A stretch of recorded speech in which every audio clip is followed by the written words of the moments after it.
The third scenario is the Battle of Raseiniai. This is probably the best known action of all the 4 scenarios in the book, and it features the formidable KV-1s and KV-2s.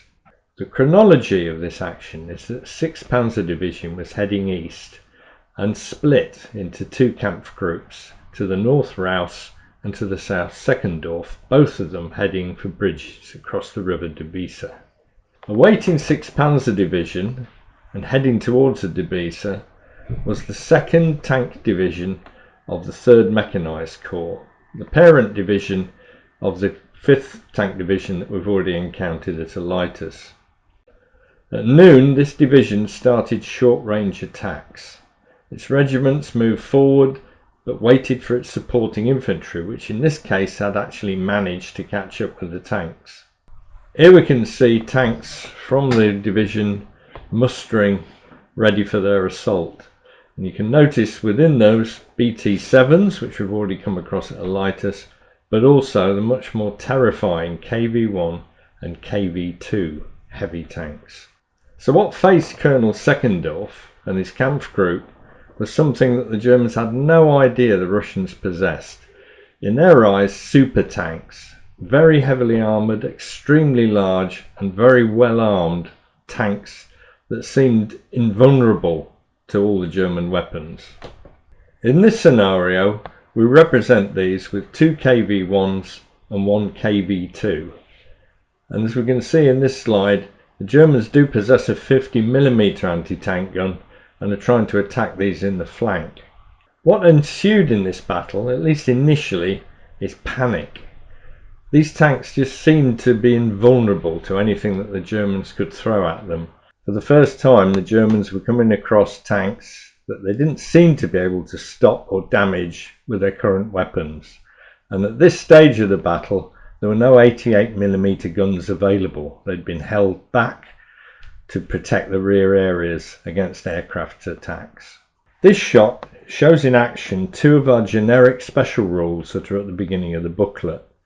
This is to try and represent the fear factor in terms of German infantry coming up against tanks like the KVs and T-34s.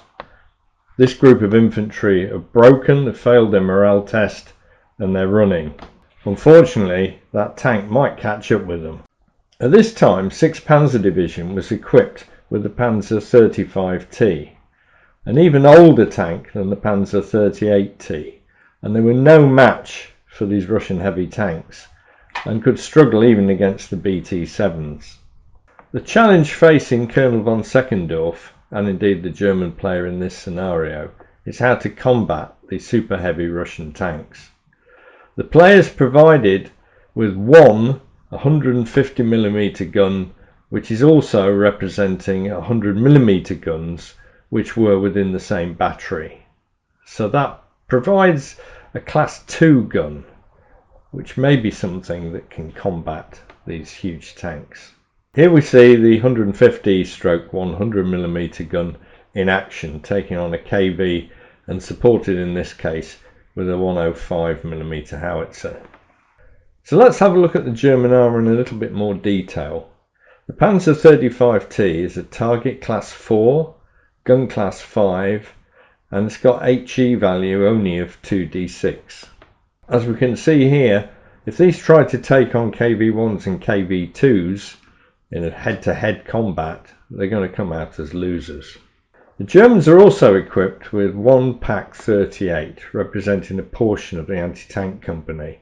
This stands a better chance against the heavy tanks, but only in a flank or rear attack. So gun class 3 and HE 3d6. Just to shift the focus slightly, also represented in this game is an SDKFZ 254 observation vehicle. Armoured and strangely running on tracks or wheels.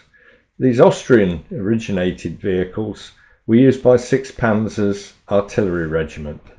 Although it's thinly armoured, it does give the OP crew at least some armoured protection. And now for the Russian armour, quite a contrast to the 35T. A KV-1 was a target class 3, had a gun class 3 and HE of 4d6. However, even a tank with this class of armour is not invulnerable, and this one, as you can see, has been knocked out. Accompanying the KV-1s were some KV-2s. In fact, one of the earliest marks of this tank, the Type MT, was a target class of 2, a gun class of 3, and 6d6 available for its HE power. After all, this was a 152mm gun. One thing both these Soviet heavy tanks share is a reduction in their speed compared to the normal rapid fire movement rates. At this stage of the war, these tanks were very temperamental, extremely difficult to change gear, and we lumber them on at 12 inches a move on the road. On the surface, this battle looked completely one-sided, but ultimately the Germans were victors. First of all, German infantry managed to discover ways to knock these tanks out.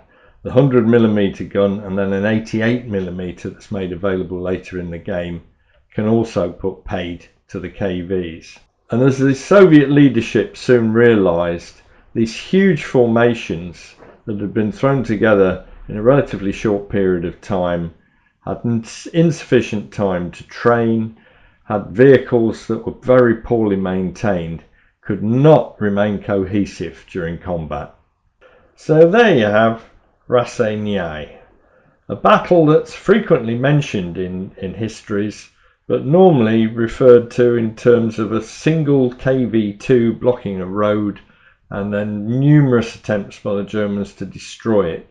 This did actually take place slightly further north than the battle with Kampfgruppe Seckendorf, but in general terms, although it demonstrated the ability of the KV-2 to withstand punishment, in terms of actual battle action, these tanks failed.